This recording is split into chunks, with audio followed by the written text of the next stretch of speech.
Hello dear students, this is Namrata Yadav, and in our last video we have discussed about the difference between the squares and the square roots, and now I am going to tell you the properties and the patterns of square numbers. तो properties और patterns क्या है square numbers के कि पहली property ये कहती है no square number ends in 2, 3, 7 और 8। तो यस, जो भी स्क्वायर नंबर्स होंगे, ठीक है, तो वो कभी एंड्स नहीं होंगे 2, 3, 7 और 8 पे। अगर ये एंड होते हैं तो इसका मतलब है कि वो स्क्वायर नहीं है, ठीक है। तो यहाँ पे फर्स्ट प्रॉपर्टी आई होप आपको क्लियर हो गई हो। अब बात करते हैं सेकेंड प्रॉपर्टी। तो सेकेंड प्रॉपर्टी कहती है the one place digit of a square of a number can be determined if the unit digit of the number is known. तो one place digit of square number आप निकाल सकते हैं अगर आपको यूनिट डिजिट पता हो नंबर की। ओके, तो जैसे नंबर एंड्स हो रहा है 1 और 9 पे, तो इसका स्क्वायर 1 पे एंड होना चाहिए। ओके, इसका स्क्वायर जो है वो 1 पे एंड होना चाहिए, ठीक है। तो अगर square of number which ends in 2 और 8, तो इसका होना चाहिए एंड 4 पे। Square of number ending in 3 और 7 वुड एंड इन 9।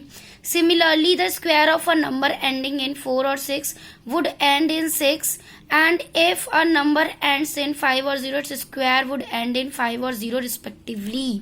ठीक है, तो आपको पता चली अगर one place digit of square आपको पता है या निकाल सकते हैं तो आप उसकी यूनिट डिजिट ऑफ नंबर को निकाल सकते हैं, ठीक।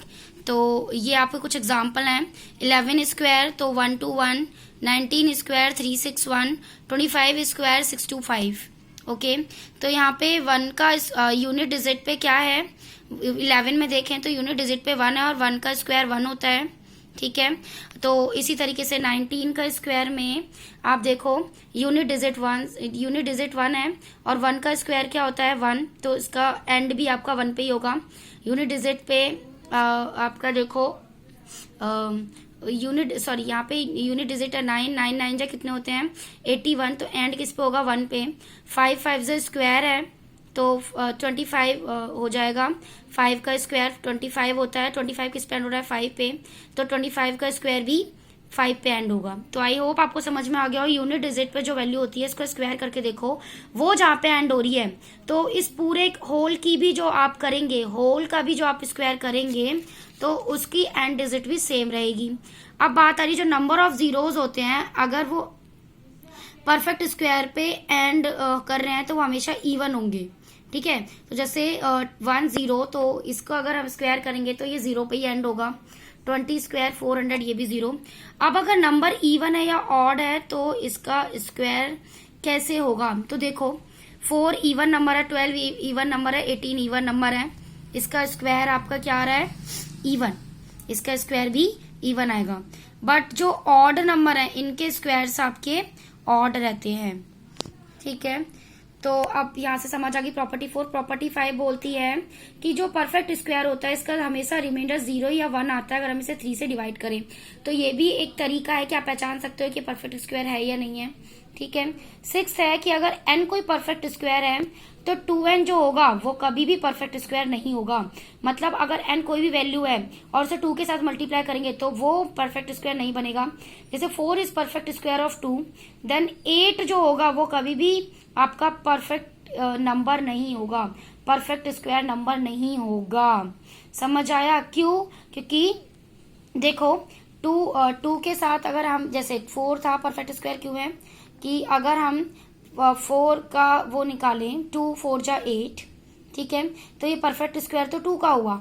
बट अगर हम 2 8 जा 16 हुआ, ठीक है, तो 2 8 जा 16 करेंगे तो वो भी परफेक्ट स्क्वायर होगा। बट जिससे मल्टीप्लाई करने पे आंसर आ रहा है, जैसे 2 4 जा 8, 2 4 जा 8, तो जो 8 वैल्यू आ रही है ये आपकी परफेक्ट स्क्वायर नहीं होगी।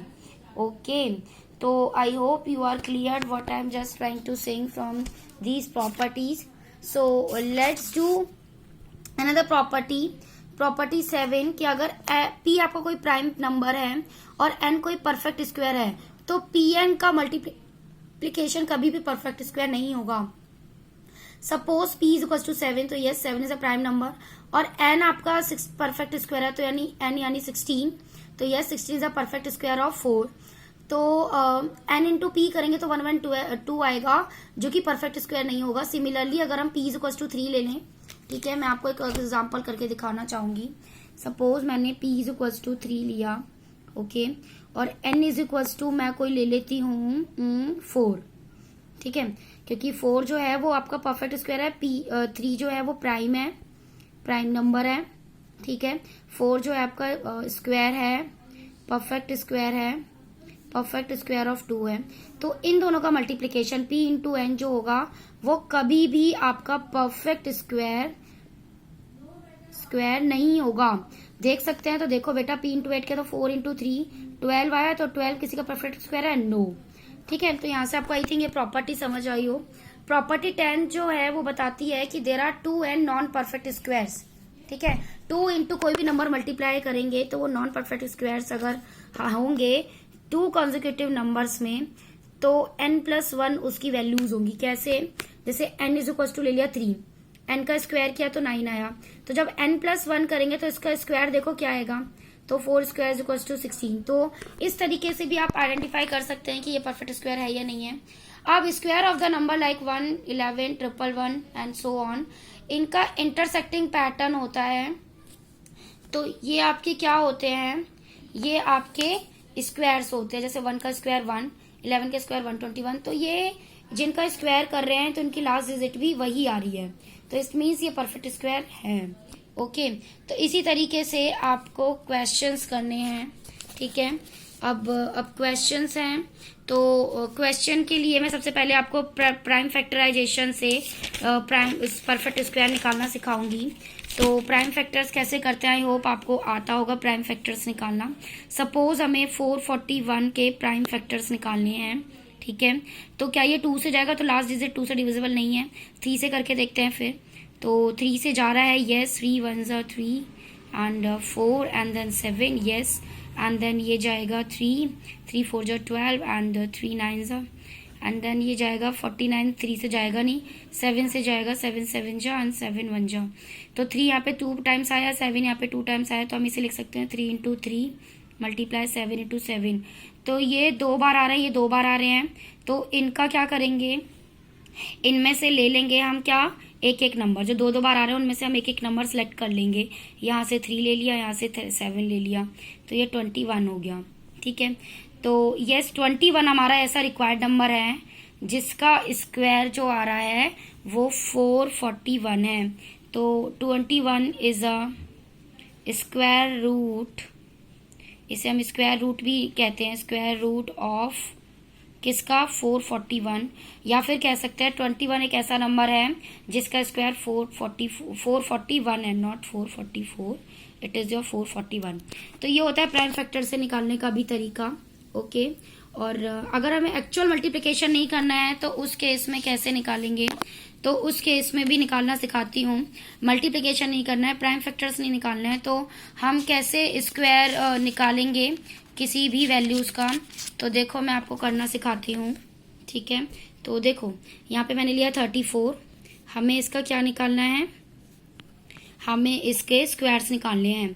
तो इसकी 10 डिजिट में 34 को हम कैसे लिख सकते हैं, 30 + 4 होल स्क्वायर कर सकते हैं। तो और इसे हम क्या कर सकते हैं, इसका होल स्क्वायर का मतलब है कि ये वैल्यू अपने आप से 2 बार मल्टीप्लाई होगी, 30 + 4 एंड 30 + 4। ठीक है, अब कुछ कॉमन ले सकते हैं क्या हम यहाँ पे, तो यस 30 + 4, 30 + 4 हमारा कॉमन आ रहा है, तो हम क्या करेंगे 30 × 30 + 4 एंड +4 30 + 4, इस तरीके से लिख सकते हैं।